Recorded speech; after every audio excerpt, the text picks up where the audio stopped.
গল্পের শুরুতেই আমরা সোফিয়া নামের একজন শার্ক রিসার্চারকে দেখতে পাই, যে তার টিমের সদস্যদের নিয়ে সমুদ্রের মাঝখানে লিলিথ নামের একটি শার্কের উপরে রিসার্চ করছিল। সোফিয়া ও তার টিমের সদস্যরা কয়েক মাস আগে থেকেই লিলিথ নামের ওই শার্কের উপরে নজর রাখছিল এবং দৃঢ় আগ্রহে অপেক্ষা করছিল কখন লিলিথ তাদের রাডারে ধরা দিবে। সোফিয়া ও তার টিম মেম্বারদের অপেক্ষার অবসান ঘটিয়ে কিছুক্ষণের মধ্যেই লিলিথ তাদের রাডারে ধরা দেয়। সবাই তাড়াতাড়ি করে ড্রাইভিং স্যুট পরে সমুদ্রে লিলিথের স্যাম্পল কালেক্ট করতে চলে যায় এবং এরপর সবাই লিলিথকে খোঁজার সময় তারা সামনেই একটি মৃত তিমির বাচ্চাকে দেখতে পায়, যেটা বাচ্চা হলেও আকারে অনেক বড় ছিল। তিমির বাচ্চাটি যা মারা গিয়েছিল, তিমিটির পেছনের অর্ধেক অংশ সম্পূর্ণ গায়েব ছিল। মনে হচ্ছিল কোনো হিংস্র প্রাণী সেটা খেয়ে ফেলেছে। এসব বিষয় নিয়ে চিন্তা করার সময় তাদের ওখানে লিলিথ চলে আসে, যেটা দেখে সবাই ভীষণ ঘাবড়ে যায়। কারণ 3 মাস আগে যখন তারা লিলিথকে দেখেছিল তখন লিলিথ শুধুমাত্র 2.5 মিটারের ছিল, কিন্তু এখন সে প্রায় 7 মিটারের চেয়েও বড় হয়ে গিয়েছিল। অর্থাৎ মাত্র 3 মাসেই সে 3 গুণ বড় হয়ে গেছে। লিলিথের এমন গ্রোথ দেখে সবাই বেশ অবাক হয়ে যায়, কিন্তু এখানে সবচাইতে বড় ভুল সোফিয়ার হাজবেন্ড করে। সে লিলিথের এমন গ্রোথ দেখার পরেও স্যাম্পল কালেক্ট করার জন্য লিলিথের শরীরে ইঞ্জেকশন বসিয়ে দেয়। কিছুক্ষণের মধ্যেই সেখানে যত রিসার্চার ছিল লিলিথ সবাইকেই টুকরো টুকরো করে ফেলে। সোফিয়া ও তার এক ফ্রেন্ড বোটের উপর থেকে কম্পিউটারে শুধু এসব দেখে যাচ্ছিল, কারণ এখানে তার করার কিছুই ছিল না। পরিস্থিতি যখন ঠান্ডা হয়ে যায় তখন সোফিয়া ড্রাইভিং স্যুট পরে সমুদ্রে নেমে পড়ে। সে খোঁজার চেষ্টা করছিল যে আদৌ কেউ বেঁচে রয়েছে কিনা, কিন্তু আশেপাশে সে শুধু বিচ্ছিন্ন হাত পা ও মাথার টুকরোগুলো দেখতে পায়। সোফিয়া কোনো কিছু বুঝে ওঠার আগেই সেখানে লিলিথ চলে আসে এবং সে সোফিয়ার উপরে আক্রমণ করে দিলে সোফিয়া কোনো রকমে সেখান থেকে প্রাণে বেঁচে যায়। আমরা 3 বছর পরের দৃশ্য দেখতে পাই, যেখানে সোফিয়া এখন শার্কদের উপরে রিসার্চ করা ছেড়ে দিয়েছিল এবং কাইন্ড অফ অ্যাকোরিয়াম থেকে বাচ্চাদেরকে সমুদ্রের বিভিন্ন মাছের বিষয়ে সে ধারণা দিত। এদিকে আমরা মিকা নামের এক চরিত্রকে দেখতে পাই, যে ছিল একজন মেরিন রিসার্চার।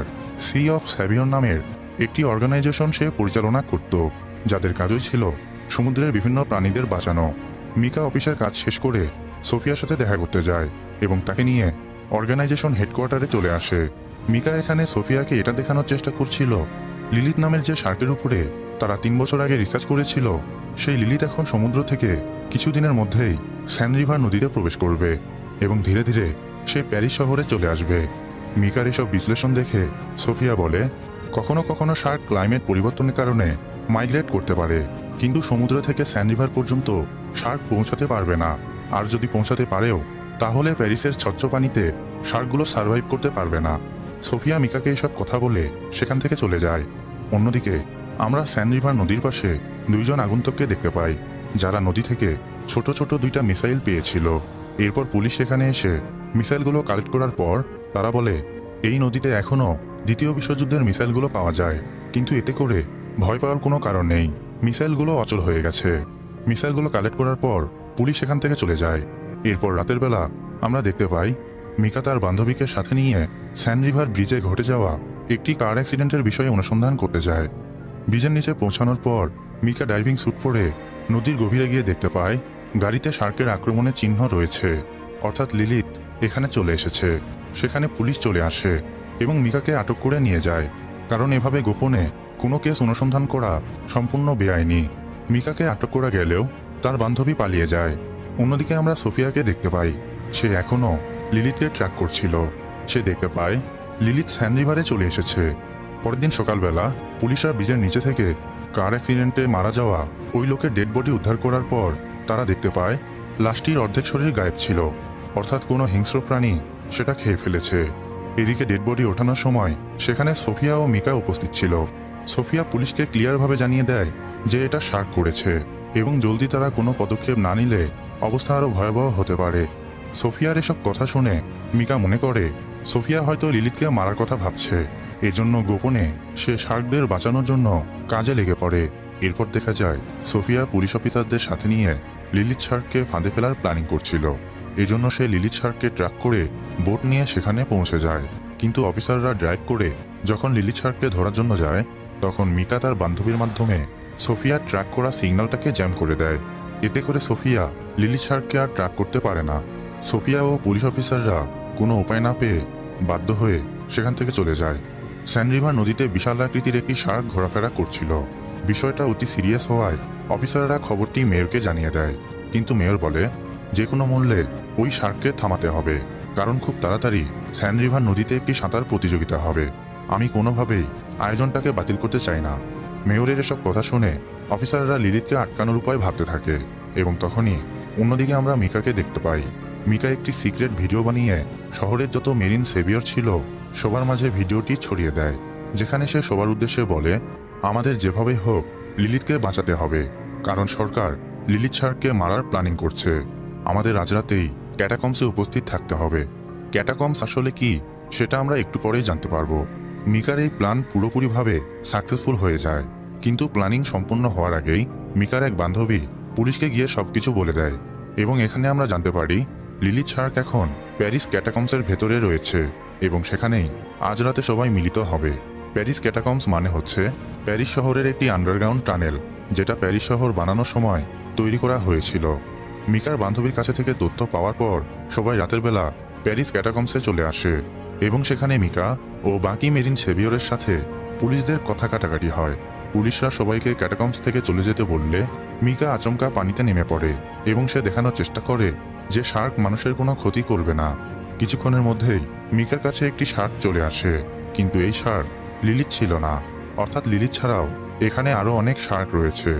মিকা শার্কটিকে দেখে তার শরীরে হাত বুলিয়ে শান্ত করার চেষ্টা করলে শার্কগুলো তাকে সারা জীবনের জন্য শান্ত করে দেয়, অর্থাৎ মিকাকে মুহূর্তের মধ্যেই টুকরো টুকরো করে ফেলে। মিকার এমন ভয়ানক মৃত্যু দেখে যেসব মেরিন সেভিয়র শার্ককে বাঁচাতে এসেছিল তারা ভয়ে সেখান থেকে পালাতে শুরু করে, কিন্তু পালানোর সময় অনেক মেরিন সেভিয়র পানিতে পড়ে শার্কের খাবার হয়ে যায়। ক্যাটাকম্সের ভেতরে চারিদিকে রক্তের বন্যা বয়ে যায়। শার্কগুলো একের পর এক সবাইকে টুকরো টুকরো করে ফেলে। এই দুর্ঘটনার পর বেঁচে যাওয়া বাকি মেরিন সেভিয়রদের হাসপাতালে ভর্তি করা হয়, এবং ক্যাটাকম্সের ভেতরে একটি শার্ককে অফিসাররা মেরে ফেলে। শার্কটিকে যখন পর্যবেক্ষণ করার জন্য ল্যাবে আনা হয়, তখন সোফিয়া শার্কটিকে ভালোভাবে পর্যবেক্ষণ করে বলে, এটা একটি মহিলা শার্ক, যার বয়স আনুমানিক 2 মাস।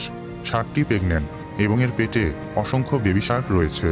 শার্কটি পেথোনোজেসিস প্রক্রিয়ার মাধ্যমে বাচ্চা উৎপাদন করতে পারে, যেখানে পুরুষ শার্কের কোনো দরকার পড়ে না। শার্কগুলো খুবই অল্প সময়ে দ্রুত বৃদ্ধি পায়। না জানি কত হাজার শার্ক এই মুহূর্তে স্যান্ড রিভার নদীতে ঘোরাফেরা করছে।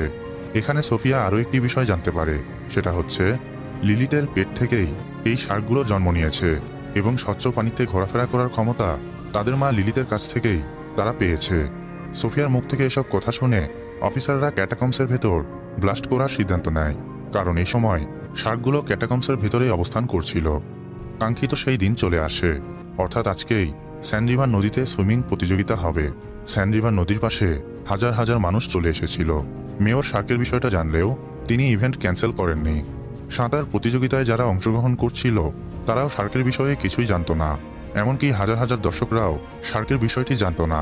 মেয়র অতি গোপনীয়তার মাধ্যমে ইভেন্টটাকে চালিয়ে দিচ্ছিল, এবং গোপনে অনেক পুলিশ ফোর্স সহ ক্যাটাকম্সের বাহিরে নদীতে একটি জাল বিছিয়ে দিয়েছিল, যাতে করে শার্কগুলো জাল ভেদ করে এদিকে আসতে না পারে।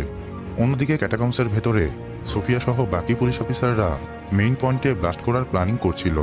সবাই যার যার পজিশনে চলে যাবার পর এডিয়াল ও সোফিয়া যখনই টর্চ লাইট জ্বালিয়ে নেয় তারা হতভম্ব হয়ে যায়, কারণ নদীর গভীরে হাজার হাজার বেবি শার্ক ঘোরাফেরা করছিল।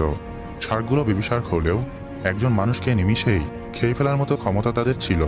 সবাই তাড়াতাড়ি করে বোমাগুলো জায়গা মতো সেট করে দেয়, এবং এরপর ক্যাটাকম্স থেকে বেরিয়ে আসার চেষ্টা করলে তখনই কিছু শার্ক তাদের বাকি টিম মেম্বারদের উপরে আক্রমণ করে দেয়। একের পর এক বেবি শার্কগুলো তাদের ছিঁড়ে খেতে শুরু করে। এডিয়াল ও সোফিয়া শার্কের হাত থেকে প্রাণে বাঁচার জন্য বাধ্য হয়ে ক্যাটাকম্সের বাইরে বেরিয়ে আসার আগেই ব্লাস্ট করে দেয়। বিশাল এক বিস্ফোরণে ক্যাটাকম্সের দেয়াল ভেঙে তারা ছিটকে বাইরে বের হয়ে আসে। এডিয়াল অনেক গুরুতর আহত হয়েছিল। সোফিয়া তাকে কোনো রকমে বোটে উঠিয়ে দেওয়ার পর বেবি শার্কগুলো সম্পূর্ণ মারা গেছে কিনা সেটা দেখতে যায়, কিন্তু এবার নদীর গভীরে যেতেই সামনেই সে লিলিতকে দেখতে পায়। লিলিত সোফিয়াকে দেখতে না পারলেও এমনটা মনে হচ্ছিল যে লিলিত তার বাচ্চার মৃত্যুতে প্রচণ্ড রেগেছিল, এবং সে চোখের পলকেই ক্যাটাকম্সের বাইরে যে জাল ছিল সেটা চিরে যেখানে সাঁতার প্রতিযোগিতা হচ্ছিল সেখানে চলে আসে।